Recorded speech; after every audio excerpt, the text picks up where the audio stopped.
अध्याय 14 काल और वाच्य टेंस एंड वॉइस। देखिए, पढ़िए और समझिए। कल सुबोध ने गोल्ड मेडल जीता।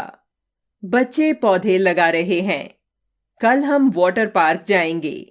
ऊपर के वाक्यों में जीता, लगा रहे हैं और जाएंगे क्रिया रूपों से क्रिया के होने के समय का पता चल रहा है। इसी समय को व्याकरण में काल कहते हैं।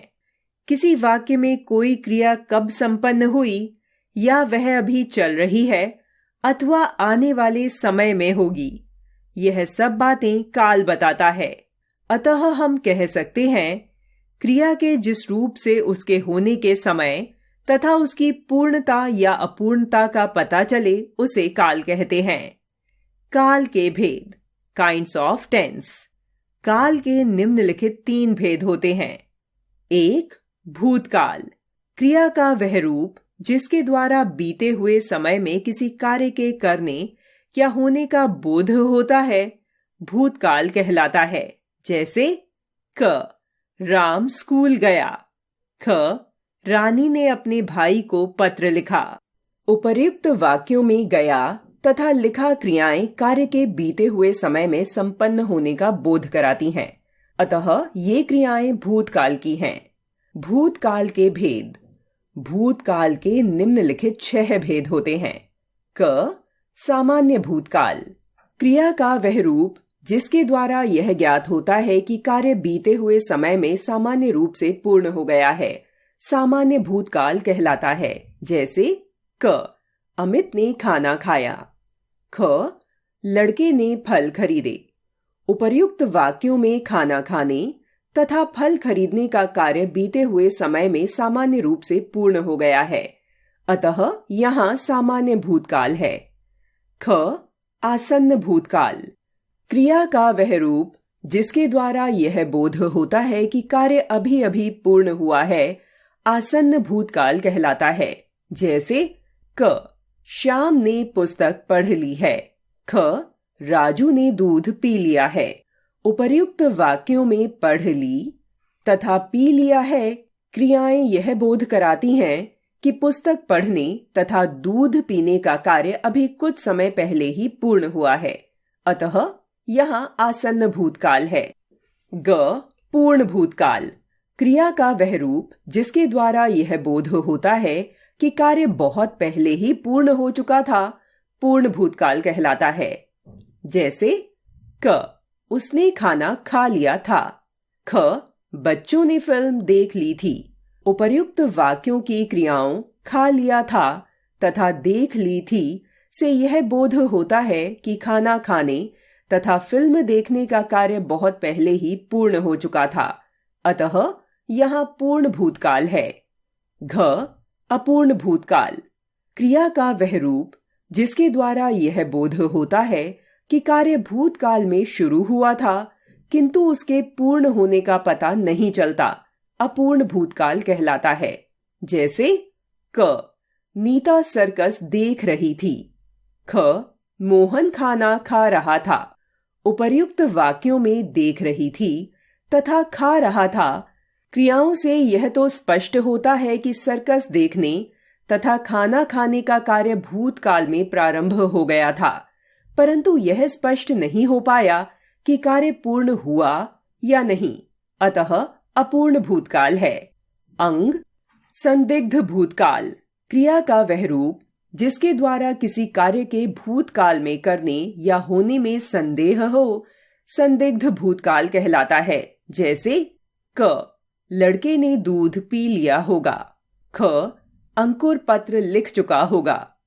उपर्युक्त वाक्यों की क्रियाओं पी लिया होगा तथा लिख चुका होगा से यह निश्चित रूप से नहीं कहा जा सकता कि दूध पीने तथा पत्र लिखने का कार्य भूतकाल में पूर्ण हुआ है या नहीं, अतः यहाँ संदिग्ध भूतकाल है। च. हेतु हेतुमद भूतकाल, क्रिया का वह रूप जिसके द्वारा बीते समय में किसी एक क्रिया के दूसरी क्रिया पर आश्रित होने का बोध होता है, हेतु हेतुमद भूतकाल कहलाता है। जैसे क. यदि मेरे पास पुस्तक होती तो मैं पढ़ लेता। ख. यदि जय सोता तो उसे नींद आ जाती। उपर्युक्त वाक्यों की क्रियाओं से यह ज्ञात होता है कि बीते हुए समय में एक कार्य किसी दूसरे पर आश्रित है, अतः यहाँ हेतु हेतुमत भूतकाल है। 2. वर्तमान काल। क्रिया का वह रूप जिससे यह ज्ञात होता है कि कार्य चल रहे समय में हो रहा है वर्तमान काल कहलाता है। जैसे क मोहन जा रहा है, ख घोड़ा दौड़ता है। वर्तमान काल के भेद। वर्तमान काल के निम्नलिखित 3 भेद होते हैं। क सामान्य वर्तमान काल। क्रिया का वह रूप जिसके द्वारा किसी कार्य का चल रहे समय में सामान्य रूप से करने या होने का बोध होता है सामान्य वर्तमान काल कहलाता है। जैसे क लड़का दौड़ता है, ख नेहा पढ़ती है। उपर्युक्त वाक्यों में दौड़ने तथा पढ़ने का कार्य वर्तमान काल में सामान्य रूप से हो रहा है, अतः यहाँ सामान्य वर्तमान काल है। ख अपूर्ण वर्तमान काल। क्रिया का वह रूप जिसके द्वारा यह प्रकट हो कि कार्य वर्तमान काल में शुरू हो गया है और अभी तक जारी है अपूर्ण वर्तमान काल कहलाता है। जैसे क हरी सो रहा है, ख बच्चा स्कूल जा रहा है। उपर्युक्त वाक्यों में सो रहा है तथा जा रहा है दोनों क्रियाएं कार्य की अपूर्णता को प्रकट कर रही हैं, अर्थात कार्य हो रहा है परंतु पूर्ण नहीं हुआ है, अतः यहां अपूर्ण वर्तमान काल है। ग संदिग्ध वर्तमान काल। क्रिया का वह रूप जिसके द्वारा यह प्रकट हो कि कार्य शुरू हो गया है लेकिन उसे जारी रहने में संदेह है संदिग्ध वर्तमान काल कहलाता है। जैसे क वह खाना खाता होगा, ख गीता पत्र लिख रही होगी। उपर्युक्त वाक्यों में खाना खाने तथा पत्र लिखने का कार्य होने में संदेह प्रकट हो रहा है, अतः यहाँ संदिग्ध वर्तमान काल है। 3. भविष्यत काल। क्रिया का वह रूप जिसके द्वारा आगे आने वाले समय में किसी कार्य के करने या होने का बोध होता है भविष्यत काल कहलाता है। जैसे क वह आगरा जाएगा, ख मैं खाना खाऊंगा। भविष्यत काल के भेद। भविष्यत काल के निम्नलिखित 3 भेद होते हैं। क सामान्य भविष्यत काल। क्रिया का वह रूप जिससे आगे आने वाले समय में किसी कार्य के सामान्य रूप से करने या होने का बोध होता है सामान्य भविष्यत काल कहलाता है। जैसे क आज वर्षा होगी, मंत्री जी गर्मियों में आगरा आएंगे। उपर्युक्त वाक्यों की क्रियाओं से आगे आने वाले समय में सामान्य रूप से कार्य के होने का बोध होता है, अतः यहाँ सामान्य भविष्यत काल है। ख संभाव्य भविष्यत काल। क्रिया का वह रूप जिसके द्वारा आगे आने वाले समय में किसी कार्य के करने या होने की संभावना व्यक्त होती है संभाव्य भविष्यत काल कहलाता है। जैसे क शायद ट्रेन आने में विलंब हो, ख शायद आज हम कानपुर जाएं। उपर्युक्त वाक्यों की क्रियाओं के द्वारा आने वाले समय में कार्य के होने की संभावना व्यक्त हो रही है, अतः यहाँ संभाव्य भविष्यत काल है। ग हेतु हेतुमत भविष्यत काल। क्रिया के जिस रूप से यह पता चले कि किसी विशेष परिस्थिति के होने पर कोई कार्य संपन्न होगा तो उसे हेतु हेतुमत भविष्यत काल कहते हैं। जैसे अगर समय से वर्षा होगी तो फसल भी अच्छी होगी। उपर्युक्त वाक्य में भविष्य में फसल अच्छी होने के लिए वर्षा होने की विशेष शर्त रखी गई है।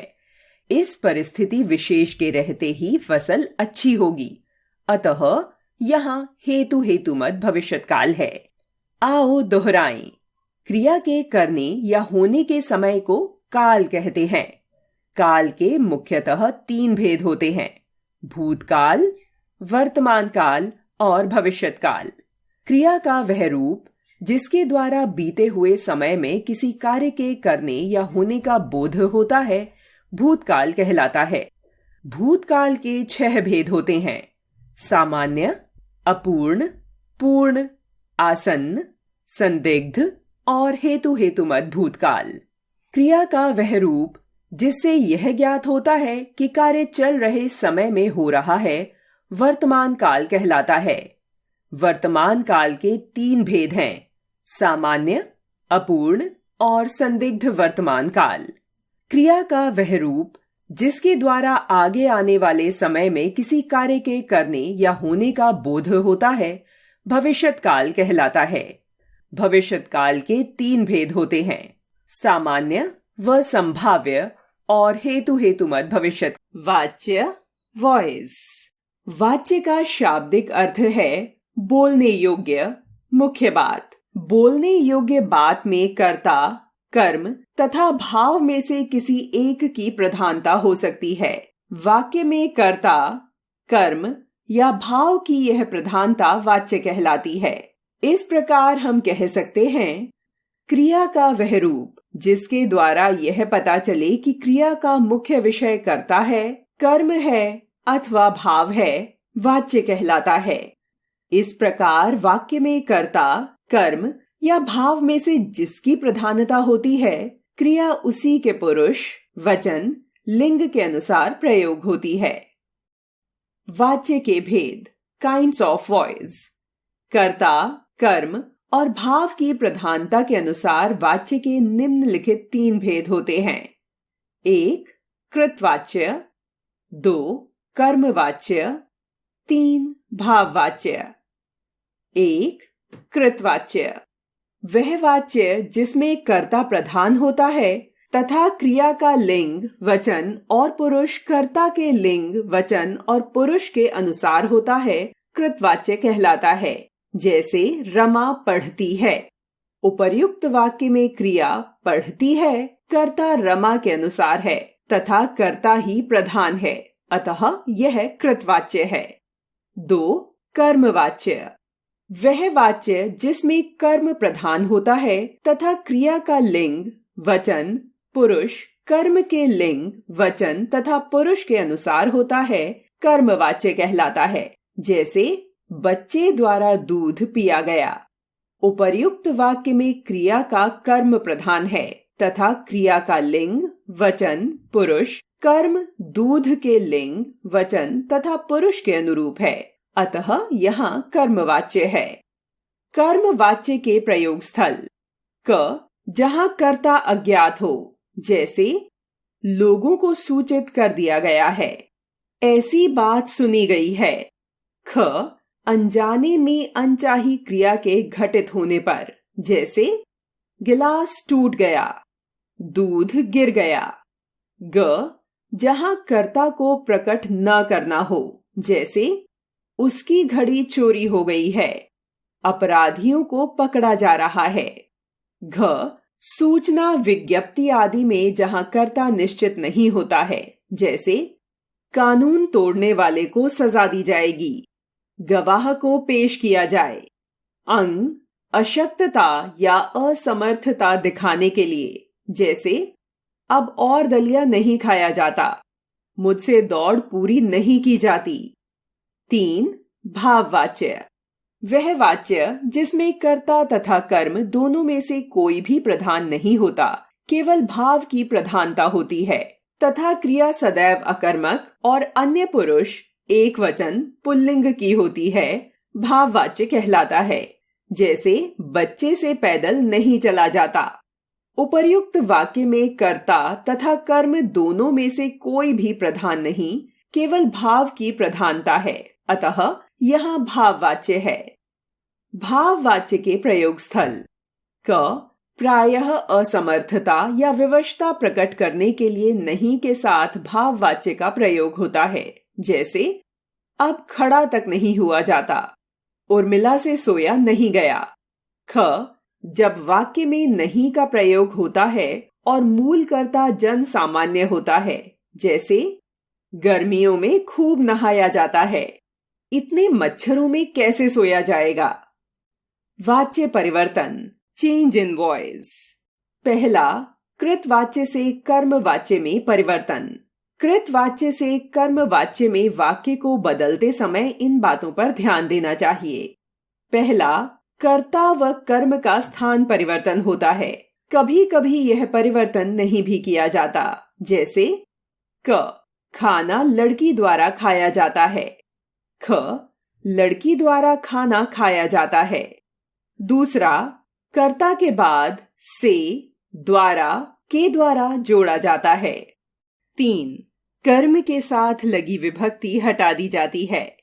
4, प्रायः क्रियाओं में जा प्रत्यय का प्रयोग किया जाता है। उदाहरण: कृतवाच्य, कर्मवाच्य। तुलसीदास ने श्री रामचरितमानस लिखी। तुलसीदास द्वारा श्री रामचरितमानस लिखी गई। लड़कियां नृत्य कर रही हैं। लड़कियों द्वारा नृत्य किया जा रहा है। विपुल गेंद खेलेगा। विपुल द्वारा गेंद खेली जाएगी। सभी छात्र लेख लिख रहे हैं। सभी छात्रों द्वारा लेख लिखा जा रहा है। पुत्र ने पिता को पत्र लिखा। पुत्र द्वारा पिता को पत्र लिखा गया। वह सड़क किनारे पत्थर तोड़ रही थी। उसके द्वारा सड़क किनारे पत्थर तोड़े जा रहे थे। रमा ने तस्वीरें बनाई। रमा द्वारा तस्वीरें बनाई गईं। दूसरा, कृतवाच्य से भाववाच्य में परिवर्तन। कृतवाच्य से भाववाच्य में वाक्य को बदलते समय इन बातों का ध्यान रखना चाहिए। पहला, कर्ता के बाद से, के द्वारा या द्वारा लगाया जाता है। 2, भाववाच्य केवल अकर्मक क्रियाओं द्वारा बनाए जाते हैं। 3, जा धातु के क्रिया रूपों को काल के अनुसार जोड़ा जाता है। उदाहरण: कृतवाच्य, भाववाच्य। राजू तेज भागता है। राजू से तेज भागा जाता है। मैं खड़ा नहीं हो सकता। मुझसे खड़ा नहीं हुआ जाता। वे रो रहे हैं। उनसे रोया जा रहा है। इतनी धूप में हम नहीं खेलते। हमसे इतनी धूप में नहीं खेला जाता। अब राकेश चल सकता है। अब राकेश से चला जाता है। तीसरा, कर्मवाच्य से कृतवाच्य में परिवर्तन। उदाहरण: कर्मवाच्य, कृतवाच्य। सरकार द्वारा बाढ़ पीड़ितों की सहायता की जा रही है। सरकार बाढ़ पीड़ितों की सहायता कर रही है। गरीबों को स्वयंसेवकों द्वारा कंबल बांटे गए। स्वयंसेवकों ने गरीबों को कंबल बांटे। आज छात्रों द्वारा साक्षरता अभियान के तहत रैली निकाली गई। आज छात्रों ने साक्षरता अभियान के तहत रैली निकाली। दीपावली पर घरों और बाजारों को खूब सजाया जाता है। दीपावली पर घरों और बाजारों को खूब सजाते हैं। कल बच्चों द्वारा घर की सफाई की जाएगी। कल बच्चे घर की सफाई करेंगे। आओ दोहराएं। क्रिया के जिस रूप से यह जाना जाए कि वाक्य में कर्ता, कर्म या भाव में से किसकी प्रधानता है, वाच्य कहलाता है। वाच्य के 3 भेद होते हैं: कृतवाच्य, कर्मवाच्य और भाववाच्य। कृतवाच्य की क्रिया अकर्मक, सकर्मक दोनों हो सकती है। कर्मवाच्य में क्रिया कर्म के अनुरूप होती है, इसलिए हमेशा सकर्मक होती है। भाववाच्य में भाव की प्रधानता होती है और क्रिया सदैव अकर्मक, अन्य पुरुष, एक वचन पुल्लिंग में होती है। कृतवाच्य को कर्मवाच्य और भाववाच्य में बदलते समय कर्ता के साथ से, द्वारा, के द्वारा लगाया जाता है।